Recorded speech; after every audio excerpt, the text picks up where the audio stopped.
রাতের অন্ধকারে হিন্দুদের ধর্মীয় প্রতিষ্ঠানের উপর চুরি হচ্ছে কেন? কোন সাহসে দুষ্কৃতীরা চুরি করছে? পুলিশ প্রশাসন জবাব চাই, জবাব দাও।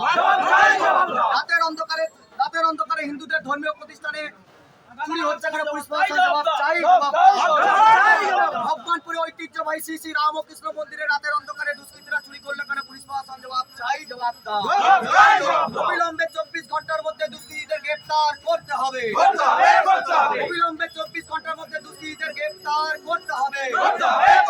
থানার 1 কিলোমিটার মধ্যে সমস্ত পুলিশ প্রশাসনিক ভবন থাকা সত্ত্বেও 1 কিলোমিটারের মধ্যে ঐতিহ্যবাহী শ্রী শ্রী রামকৃষ্ণ মন্দিরে দুষ্কৃতীরা চুরি করলে কেন? কোন সাহসে দুষ্কৃতীরা চুরি করার সাহস করে? পুলিশ প্রশাসন জবাব চাই, জবাব দাও।